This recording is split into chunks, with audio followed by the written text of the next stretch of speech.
just quite a quick intro. We've got Mohamed Kamal, who's the executive director at Greenish, which is an Egyptian foundation aiming to achieve sustainable development through environmental awareness, education, and advocacy. And they've been doing some really interesting work on the intersection of health and climate, which we'll be hearing lots about today.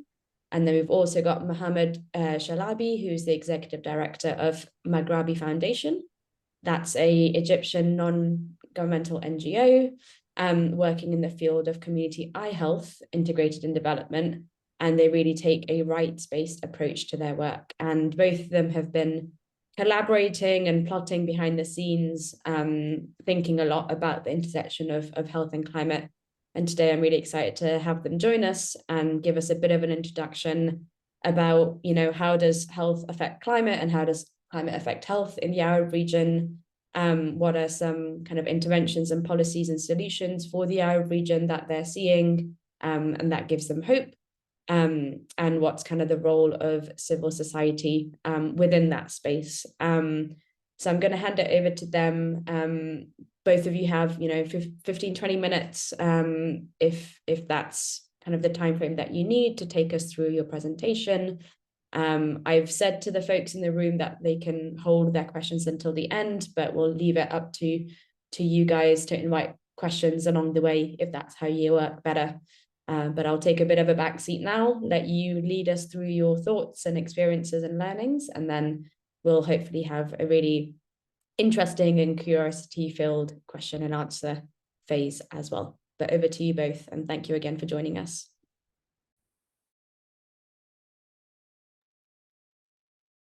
Thank you very much, Aditi, for the introduction, and thank you everyone for joining us.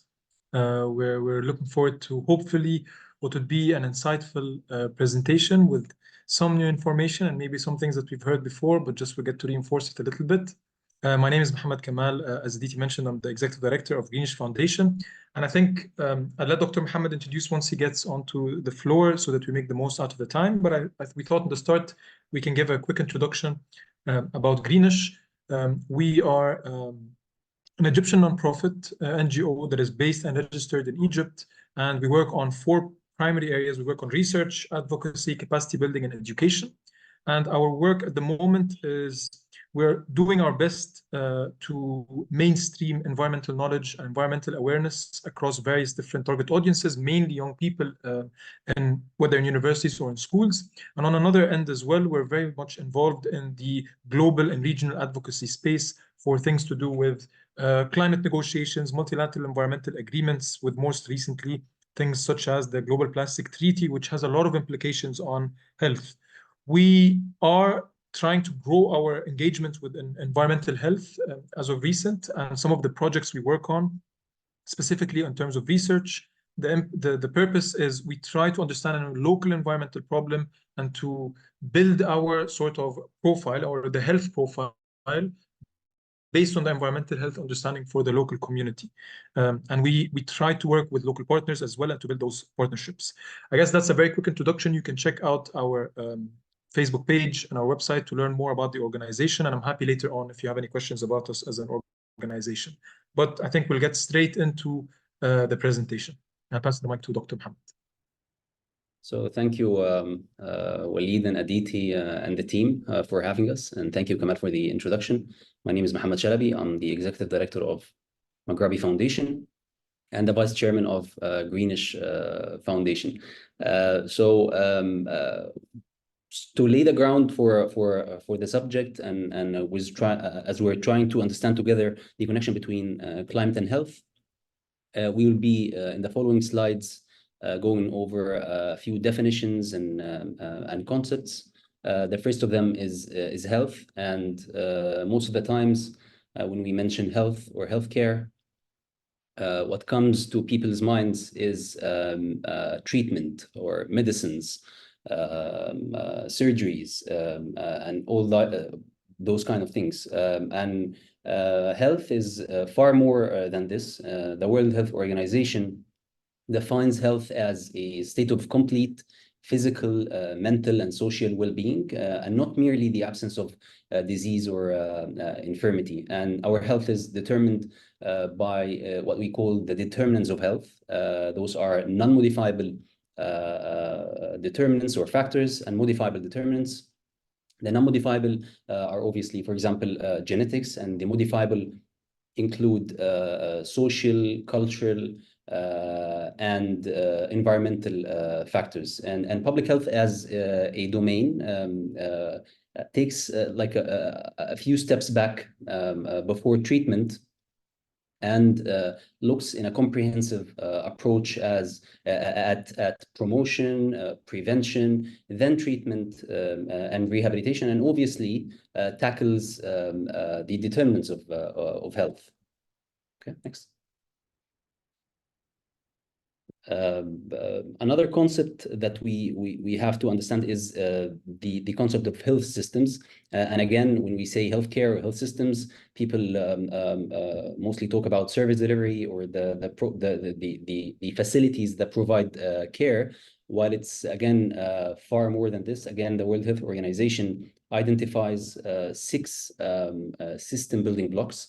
Those are leadership, governance, financing, workforce, products and technologies, health information system, including research, then service delivery. And we will be working, or we usually work on improving the access, coverage, and quality across the board in order to reach the ultimate outcome of improved health in an equitable manner, and in a manner that does not pose a financial risk on the target communities.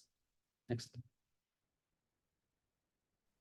I think just building on what Dr. Mohamed said, so it's key that when we discuss the concept of climate and health together, when we bring both terms together, and I think we'll probably mention this more than once, we're not reinventing the wheel for anything, right? So health development, especially in developing countries, is something that is still ongoing. It's not something that has ended, and now we're talking about climate and health.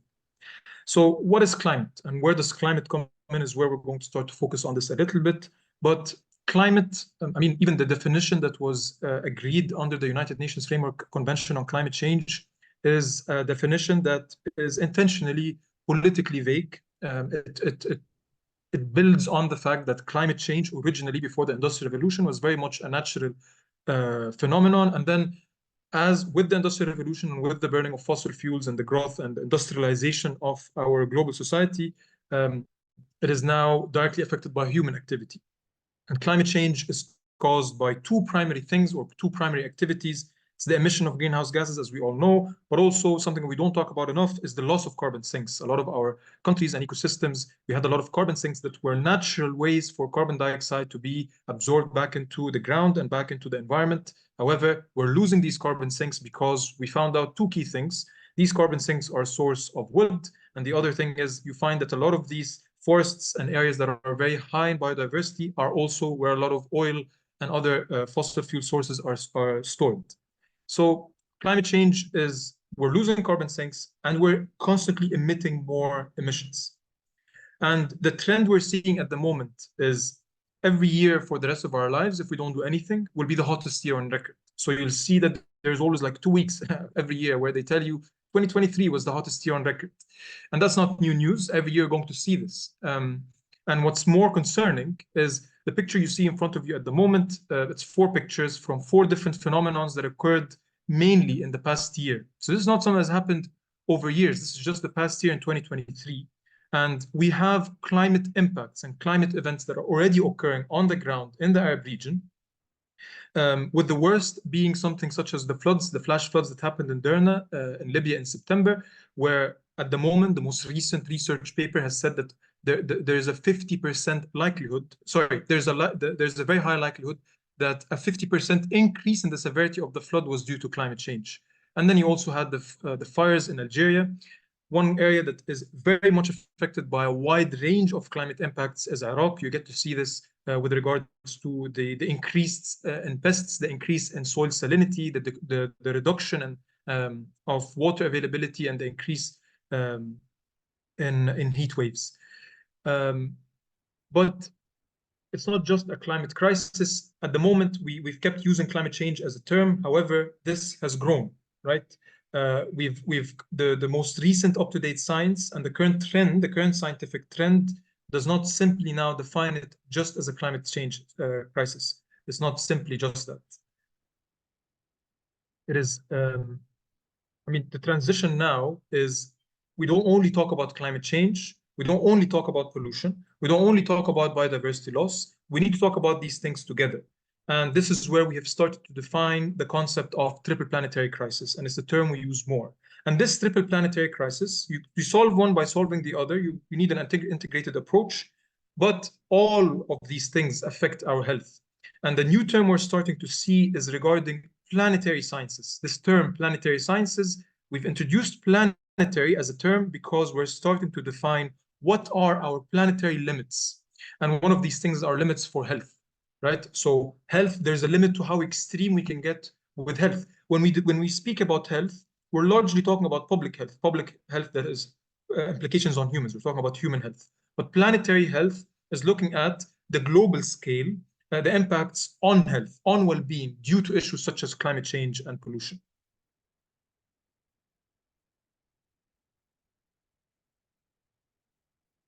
You're still muted.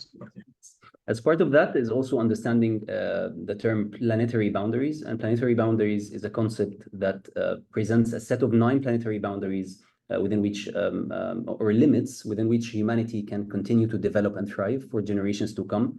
The first report to come out of the Stockholm Resilience Center was in 2009. And green presents or represents the safe work operating space for our planet, and orange and red poses the risk of facing uncertainty in those boundaries.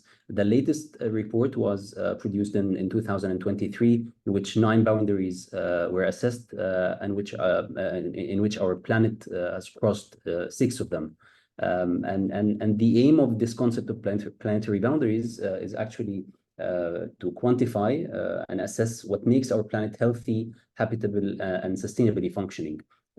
It is worth mentioning that previous assessments do not mean that we're doing better. It actually means that we got better at measuring and assessing those boundaries. Yes. So why is this happening? And there is a quote that was written by William Anders, who was part of the first ever manned spacecraft ever to orbit the moon in 1968, where he said we came all this way to explore the moon, and the most important thing that we discovered was the Earth. And around the same time, human activities starting being the overarching factor that dictates the future of our planet, and a great acceleration of human activities and consumption, including urban population growth, primary energy use, paper production, water use, building large dams, the growth of international tourism and trade, telecommunications, and transportation, and Earth systems really followed suit. So the degradation of Earth support system has started taking place following all of those overconsumption patterns. On the other hand, from a health perspective, there was an improved performance for our planet in other metrics, including, for example, child mortality or life expectancy. And the explanation, and I quote here the Rockefeller's Lancet Commission on Planetary Health, that we have been mortgaging the health of future generations to realize economic development gains in the present. And by unsustainably exploiting nature's resources, human civilization has flourished, but now risks substantial health effects from the degradation of nature's life support systems in the future. And the increasing evidence-backed global awareness of the growing negative impacts of this exponential degradation led to the emergence of this relatively, as mentioned by Kamal, new notion of planetary health. And it focuses on the state of the different variables that need to exist, which human health depends on. And it's a holistic system in which we build on the notion of determinants of health, and it cements the position of environmental/ecological determinants of health, and it nests really human health at the center of all of those components and conditions, including climate change, making health the human face of all of them. And although we're not in a stage, there is a knowledge gap, a significant knowledge gap, and we're yet to know that how these factors are interconnected or affect each other, or how they respond to each other. We know well enough to acknowledge the moral responsibility of our decisions on the global, corporate, national, and individual levels. Yes. Next. Next, please.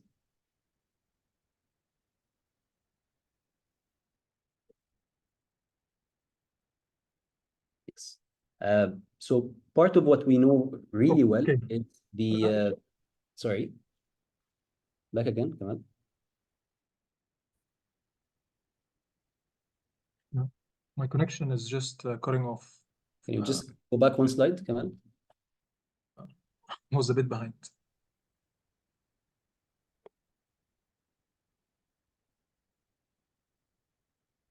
Yes. So part of what we know really well is that there is a negative impact from climate on health, and these negative impacts include direct and indirect ones. Examples on direct ones in which we can draw a direct cause and effect relationship. This include injuries, fatalities, mental health impacts, and heat-related illnesses and death, cardiovascular failure resulting from rising temperatures. An obvious one is asthma and cardiovascular diseases resulting from air pollution, and the indirect impacts include malnutrition and the impact of lack of water and food security. Yes, Kamal, next.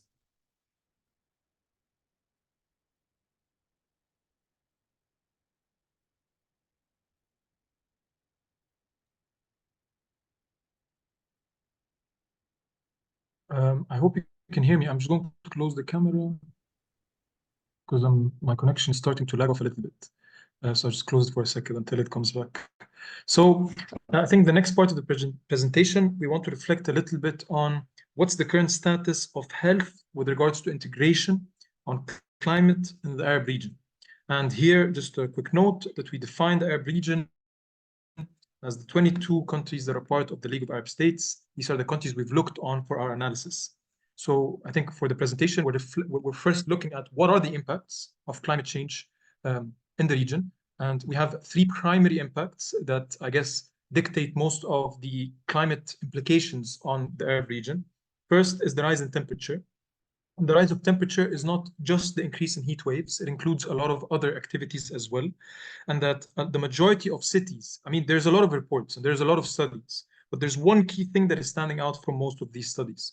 And the key thing that is standing out at the moment is cities in the Arab region will become very much less livable, and especially the large urban cities that can have the heat island effect, especially cities, I mean, not far off from Cairo. Cairo as an example, the increase in the heat island effect and the increase in heat and the inability of the city to adapt with that will make the city just not a livable place. But rise in temperature also means an increase in heat waves, which heat waves are not the same as simply the rise in temperature. One is chronic and one is acute. The other thing is precipitation variability. We're going to have a change in the trends and the timings by which rain hits different regions, different areas in the Arab region. And even seasonally, the seasons are going to start to shift a little bit. However, generally speaking, the IPCC sixth assessment found that roughly 10 to 20% less rain in a 2-degree warming scenario and 50% less rain in a 4-degree warming scenario, which substantially affects a lot of areas that are dependent on rechargeable aquifers for irrigation and for water usage. Sea level rise is another problem, and sea level rise has the implication of the increased salinity in water, and the increased salinity in soil. This is very, very much a problem in Egypt, and also a problem in a lot of areas across the Mediterranean and countries in the Mediterranean. The soil is becoming very saline for areas that are coastal across the Mediterranean Sea, and that is largely because of the increase in sea level. Even if we're not experiencing it in our cities, our environment is very much experiencing it. And if we look a little bit on how does this affect our health, we start to find the implication of heat waves is not something that you don't pin it down by one bullet point. The implication on our health from heat waves is very diverse. And one of the key things, I mean, I'm going to stick to Egypt, that's largely where my area of expertise is. But if we look at a governorate in the south, such as Aswan, which is very much one of the hottest places in Egypt, if not the hottest place in summer, it already is very dangerous to work a full work-hour shift in summer, 8 hours of work, and getting exposed to the sun. A very minimal 0.2 degrees increase will make it even more dangerous. And it becomes that the actual general productivity of the population will drop, their chances of being exposed to diseases will increase, and their chances of being exposed to different forms of health implications due to heat waves increases as well. On the other hand, droughts and the increase in groundwater salinity have very specific implications on human health, mainly on the type of water we will consume, either directly by drinking the water or indirectly through the water that will be used for agriculture or the water that is used for other household or community uses. And the changes in water flow and the changes in the water availability are going to increase diseases and the transmission of diseases. And this is something that more research is being geared towards to better understand if climate change will cause a massive change in pattern, or if it will only exacerbate the existing patterns and just make it more extreme and pressured. And this specifically comes to implications associated with diseases such as cholera and how it spreads, specifically in communities that already have it, and also in communities that once upon a time moved along from this disease and it wasn't there anymore. But in addition to that, areas that will be affected by drought will start to experience diseases that water usually is the mitigation measure for. And now this will start to appear. So the trend you start to see is very much focused on the fact that climate affects receptors, and the impact on the receptor causes either a direct or an indirect impact on our health or on our human health. And I mean, understanding that if it's direct or indirect, the importance of it is how we intervene. Another thing, which is actually very interesting, is air quality. I don't want to spend too much time, but air quality, I mean, the Middle East is very much known for poor air quality, and specifically poor air quality with regards to particulate matter, PM2.5 and PM10. These are the ones we usually track. We're not doing very well in the Middle East, and especially in areas in large metropolitan cities. And one of the primary challenges associated with air quality is pollutants such as aerosols. And aerosols actually have a cooling effect on the atmosphere. So, I mean, aside from the fact that air quality is poor, so it affects our health, and that climate, it increases the complexity of pollutants and the way you can remove them from the atmosphere. There's another problem, which is if you remove the pollutants, you start to have a change in the data you have with regards to the warming effect, because some of them have a cooling effect.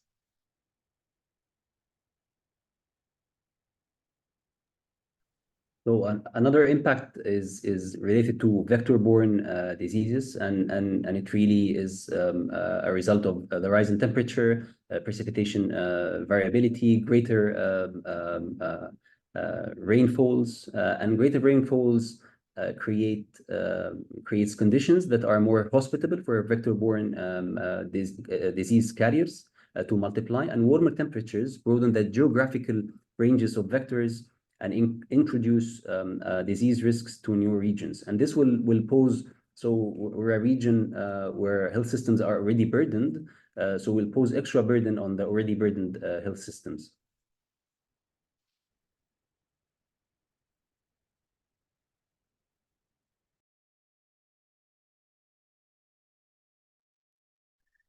Some of the projections that we are expecting with regards to, I guess, with the implications on health from climate are largely focused on the re-emergence of diseases. and that some diseases that we have very much been able to tackle through a lot of development work on health systems, they will start to reemerge in new areas. They will start to reemerge with different variants. And actually, the concept of a variant is the challenge associated. See new variants of pests starting to reappear or appear from in regions that they previously were not. But we're starting to see a projection or a trend where the focus now is attempting to understand what are the thematic areas in health that climate specifically impacts. If we're looking at vector-borne diseases, what theme in that direction is climate affecting directly, or what is the trend we're expecting with different scenarios? And I think understanding the different scenarios has become key. It has become key to our sort of ability to project the potential impacts on climate and health. Just very quickly, because we are very much over time, we've done a quick study and a quick analysis over the NDCs. So the NDC, the Nationally Determined Contribution, is the self-reporting of countries to the United Nations Framework Convention on Climate Change. And we did this analysis for the 22 Arab countries.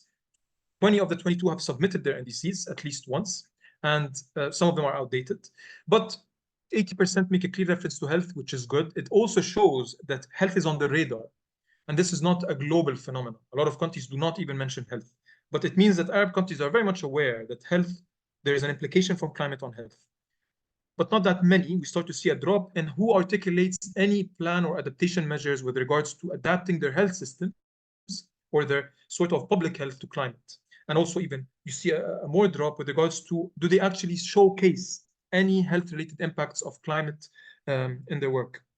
Sorry, in the reporting. So that they actually articulate what are the impacts. Do they provide a breakdown of the needs of the health system? I mean, we're going to see now very quickly some of the case studies that have done that. One of those is Jordan, where they have done a very, I mean, it's a good case study.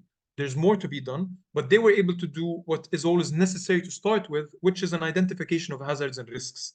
And based on these climate health hazards, they were able to identify what do we need to do. So in short, they followed a very simple process by which we identified the health hazard, we've identified our strategic needs, and we've reached our sort of 2 areas of intervention which we need to focus on. And the 2 primary areas, which are a very common theme, not just for the Arab region, but in general, is improving the health early warning system. So the health system itself needs to be resilient in a way where it's able to predict, it's able to prepare itself in advance of certain acute, mainly conditions, not necessarily chronic. So the acute are happening over a short span of time, and the more predictable they are, the more prepared the health system is.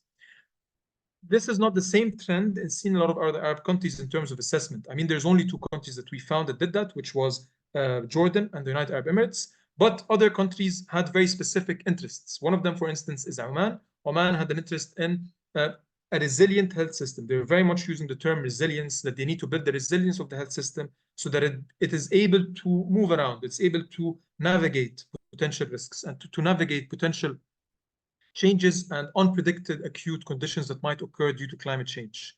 In the state of Palestine or in Palestine, the focus was on disease prevention. And because disease prevention is a key area of intervention in Palestine over the past years, they got the Ministry of Health to be part of the NDC and to be part of the development of the strategy. And their top priority was capacity and also the disease prevention capacity. So not only the capacity of staff, but the capacity of disease prevention. And as a term, in terms of priority areas of intervention in Tunisia, and I think there's a slide here on Tunisia, it's 4 main areas that they determined. And actually they did this through a very sequential analysis that was fairly straightforward. And they reached 4 primary areas of intervention. They reached that they need to build the health system resilience, but also build health leadership. And health leadership is not going to be the Ministry of Health in every country. It's not going to be the NGOs that work on health in every country. They've realized it needs to be multidisciplinary. People from different sectors there needs to be pioneers in every sector that bring health on the table integrated.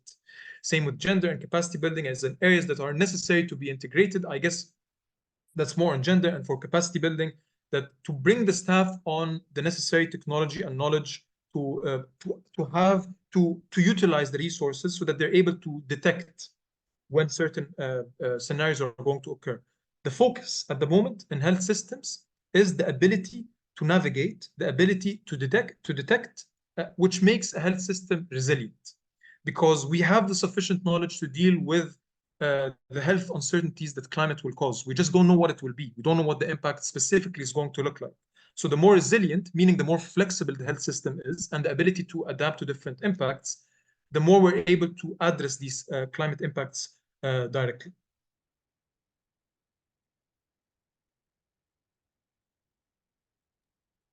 So quickly to the role of philanthropy.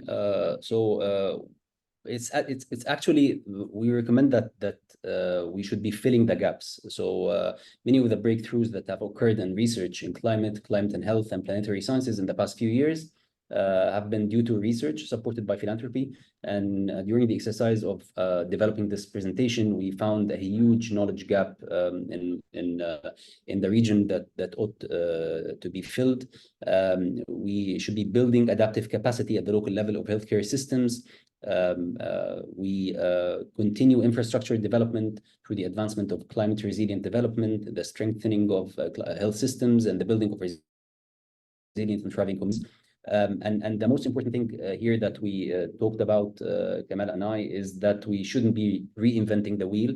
If there is no health system, a competent health system in place, then there won't be a resilient health system in place that faces the impacts of climate change.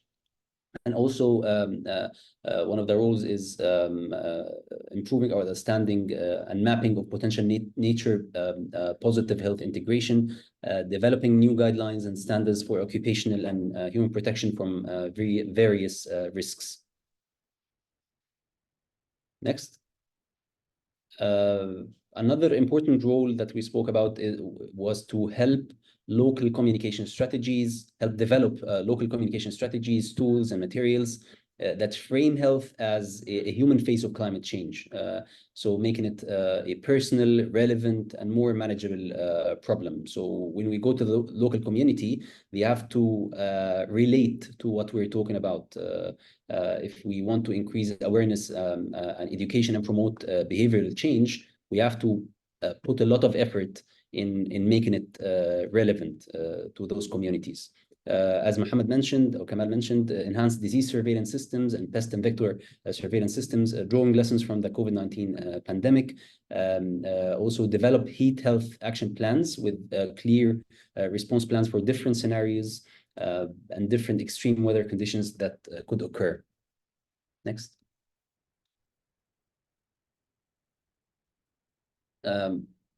One of the obvious things is supporting in building the case for and developing sustainable and low carbon healthcare delivery models in the region. Most of the models in the region or organizations that work on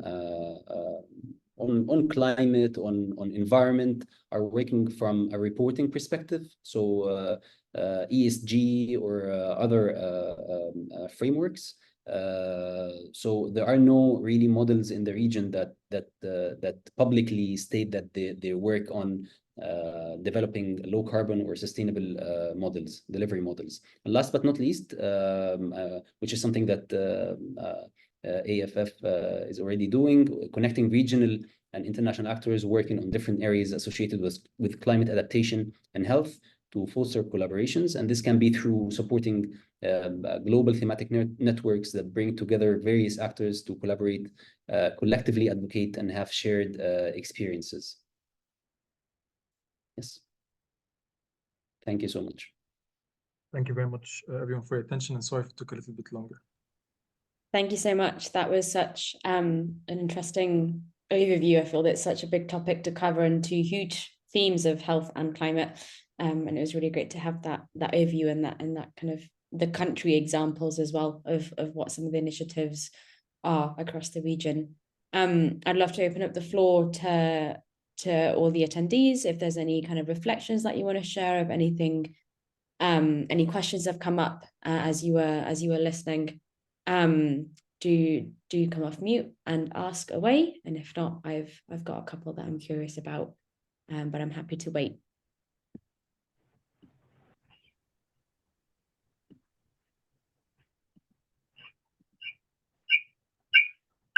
I can go ahead. Yeah, go ahead. Firstly, thank you both for the presentation and for the very thorough information and research you've gathered. I think it was a really great overview of climate and health in the MENA region. I had a question just in terms of thinking about the previous actors that I personally have worked with in the climate and health space. And as I mentioned at the beginning of the presentation, it was in the pharmaceutical industry, actually. And it seems like a general trend with big pharma companies is to support in climate adaptation and mitigation strategies. And they've often come to our firm for help and guidance on how to best position their philanthropy for this. And so I'm curious from both of you to hear your perspectives on either the role of the private sector or more specifically the role of pharmaceutical companies and how they can best support and alleviate the effects of climate change on communities on the ground. I know it's a very big question, but would love to get your insights in any way, shape, or form. Thank you again. Thank you. Thank you for that question. Aditi, should we answer straight away? Perfect. Yeah, sure. I think, funnily enough, we were having I was part of a discussion recently. This was just last week, with regards to we're talking about some of the environmental impacts on people of old age in Egypt, and we're talking specifically of the age range from 70 to 90. And there's a foundation that works specifically with this age range, and they're trying to get them to be more active, but at the same time, they don't want to expose them to harm. And we were having this discussion. And one of the organizations that is supporting their initiative is a pharmaceutical company. And there's then the ethical question of this pharmaceutical company is supporting them to go on the street, but also they're selling them the medicine. I mean, it started to bring up some questions on how should they approach this. I think from my end, I have two things to mention that are very important. One is specifically focused on, so what exactly if I'm going to look specifically on a pharmaceutical company, do. So a pharmaceutical company is a private sector company, is looking to make profit. If they're either way, whatever impact occurs, they will respond to market needs. They're not going to change much of the way they do business. But with regards to the philanthropy work they do, there is a gap at the moment. Even if we go back to the slide, there's a gap in understanding how we react and what are the methodologies or what are the approaches that different regions need to take into consideration. Sorry, not take into consideration. What are the approaches we should follow and what should we take into consideration when reacting? So let's take an example. Let's take an example of the fires that occurred in Algeria this summer. These wildfires, a lot of people were exposed to toxins, even though the majority of things that were burning were from the natural environment. But as things burn, it engages with the environment itself. It gets into cars, into houses, and then toxins start to be released. And a lot of people then start to go to the hospital because they're struggling with their breathing ability.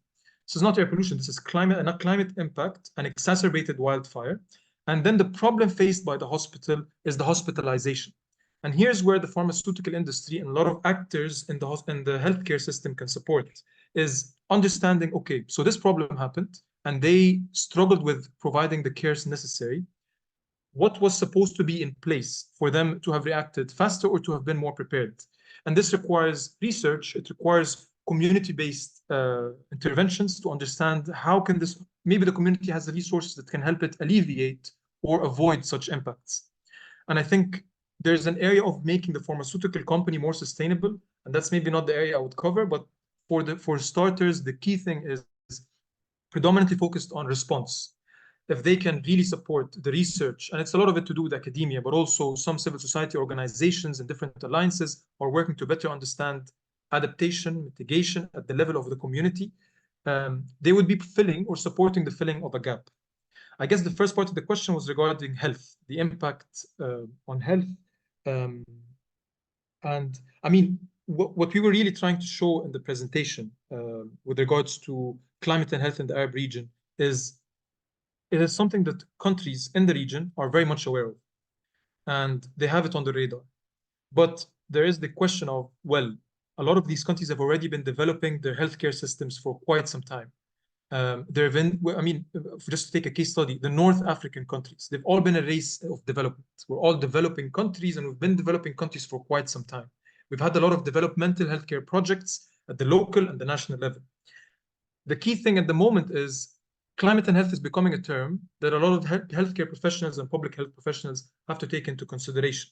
So are we starting something from scratch? Are we taking something new into consideration? I think the most practical answer on the ground is that climate is just a new entry of finance into the healthcare system.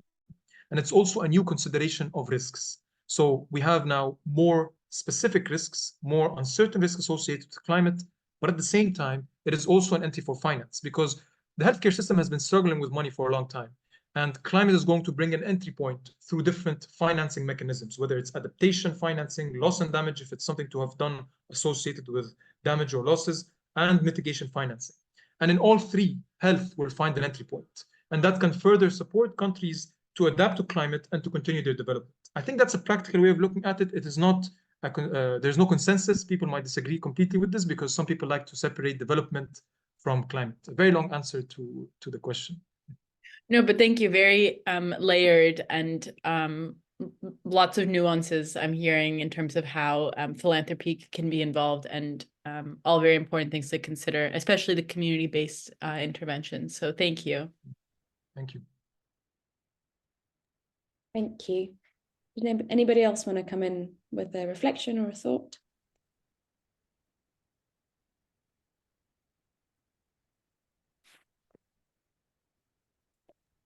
I guess I was curious, kind of a lot of, oh, Shadi, you can go first. I'll hold my answers. Sorry if I said the name wrong as well. Thank you so much for the presentation. And I mean, I was curious about a question. If you have encountered a local community where they related air pollution or any environment or climate related health issue to the root causes, within Egypt, within any regional, I mean, country within the MENA region, and also, are you aware of a local community who are able to get at least health benefits or compensation over such impacts in any possible way within Egypt or also regionally?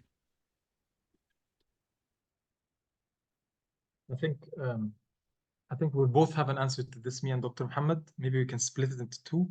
I'll be maybe quick. from my end. Yeah, I'll be quick, and then you can take the floor. So, and I'm very talkative. I think what to answer Shadi's question, one of the events that sparked our interest in Greenish in climate and health was that some of the local communities that we went to reported impacts specifically related to asthma, actually self-reported problems related to that. And these communities were located in the vicinity of factories. So this is one of the things that we found out in our work. So Kamal. Yes, so just building on that, one of the things that we have found as a pattern in our work in Egypt is we found communities always come up with a solution anyway. They're not just waiting for someone to come and support them. And Egypt as a country, we're very well known for, especially in the desert areas, for our heat waves. And we've had an experience in work in meeting and actually going, like having a full experience with a local organization that works in the New Valley in Egypt, in the desert, where they're reusing something that there seems to have been a disconnect from our original local solutions on how to adapt in times of heat wave. The fact that they create very simple ventilation funnels within the areas they live in, and these allow the flow of air to be very quick, even in areas that are very humid, and they provide them with aeration. It makes things a little bit lighter during a heat wave, and they make areas that are intense with shade outdoors. Very simple interventions at the local level, just to help for them to adapt until the problem is gone, or until they get to a point where the problem is not there anymore. But I guess communities being aware of compensation, we have not seen this yet. One of the key things that countries are actually now running to catch up on is because of what's happening in the COP process and the development of a loss and damage mechanism, countries are now very much ramping up their ability to identify and to prove if something is a loss or a damage that is caused by climate. Because for them to be eligible, and we're still figuring out this financing mechanism, they need to be able to prove that this was caused by the climate crisis. And if they can't, even if they present very well, if the evidence is not there, even if it's an implication on health, they will not get any compensation. So this is now pushing governments and civil society to both work to improve our ability to monitor, and our ability to monitor what's improved, we then improve our ability to act. We now understand the problems much better.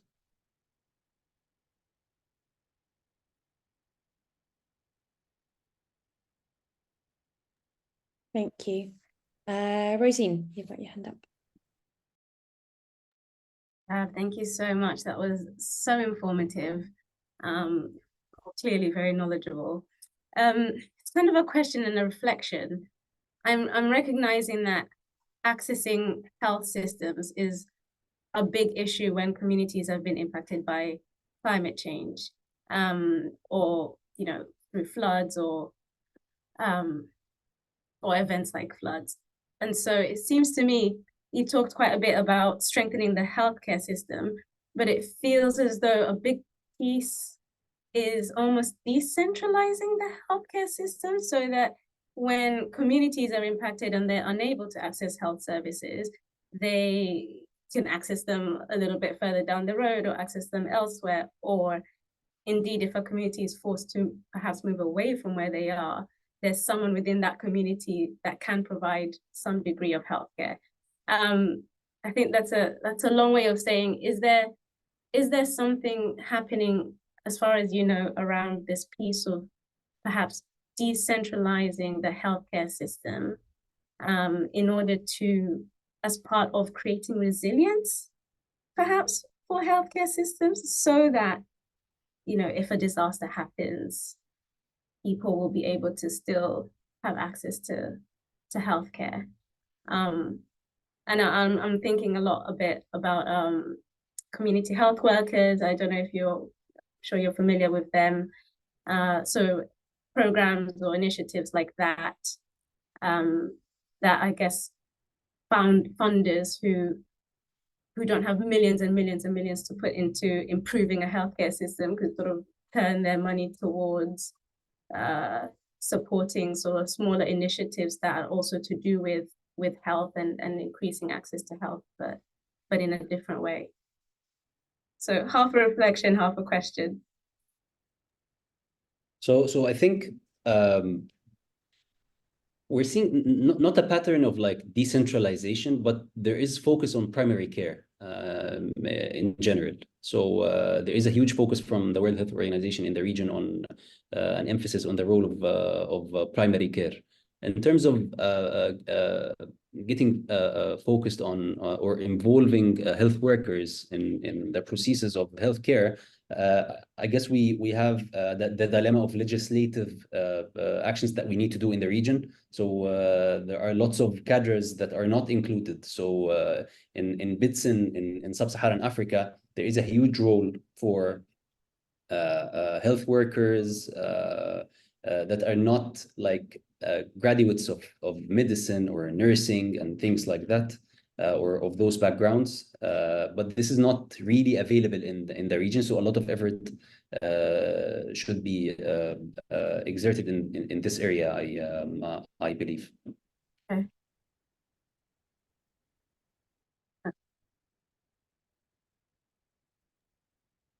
Thank you. We've got about 10 minutes left. Just wanted to let everyone know in case they're feeling shy and holding back on their questions. I was curious about, I think what we're hearing a lot about is kind of the effect of climate on health, or that's kind of what I'm hearing more of. And I guess kind of to flip it, kind of how do you choose between addressing like health choices and lifestyle choices that are affecting climate? So looking at diets, looking at transportation, looking at choices that people make in their everyday lives, with regards to their well-being and their health, which is having an adverse impact on climate. And then kind of some of the areas that you've been talking about. I think what I'm trying to grapple with is the fact that if I was a funder in this space, I'd be really lost at where to start, because both of these topics are so broad. And I think what we see in this space is that kind of overwhelm leads to inaction. And so kind of any pointers of if you're already funding climate, or if you're already funding healthcare, like what's that first step that you can take to start on this journey of thinking more holistically about both, and not becoming overwhelmed with, gosh, the problem is so big and I'm not going to make any difference by starting on this, and so I won't, you know.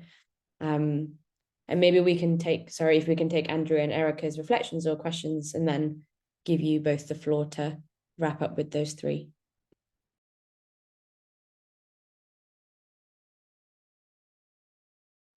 Andrew, do you want to go first? And then Erica.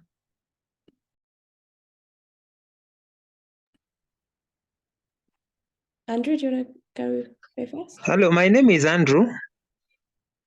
Hello? Hello. We can hear you. My name is Andrew. I come from Kenya. Are you hearing me? Yeah, I come from Kenya. And you. Kenya is in East Africa, and we experiencing so much problems because of climatic changes, which is affecting health. Right today, there is a problem of excess heat, whereby the environment, there is a lot of heat, whereby it was the cold season. But currently, we are experiencing a lot of heat due to greenhouse gases. So I wanted to ask, how can we work on this in Africa? You've got the point. Yeah, thank you, Andrew. We've got a big question there for both of you to yes, then call on. And Erica, did you want to come in with your reflection or question, and then we'll hand the floor over to our speakers. Hello. Hello. Hey, Andrew. Hello. Yeah, we got your question. We're going to take. So with all these challenges, I just wanted to add one more thing. Go ahead. With all these challenges that we are facing in Africa, most of the situation here is that we don't pollute the environment, and it's affecting our people health-wise. There is the dumping of plastics and even gasoline in the environment, and people are getting affected. They're having inhaling problems of inhaling in Africa. So how can we tackle all these things? Because most of the governments are not in a position to help it out. How can you empower the local people through even forums on how to tackle these issues before now we mess up with the climate?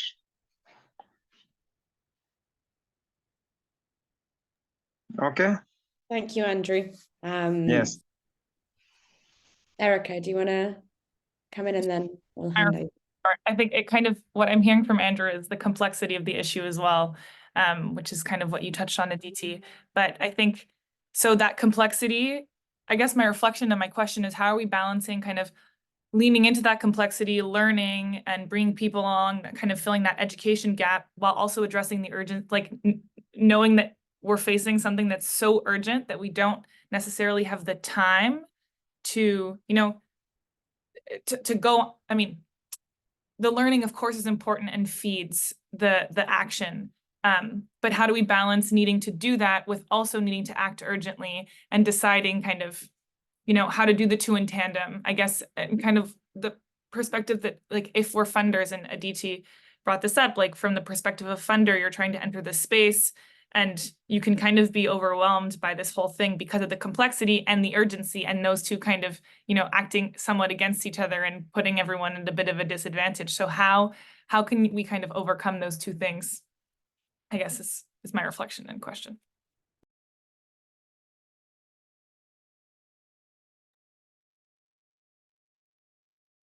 Thank you.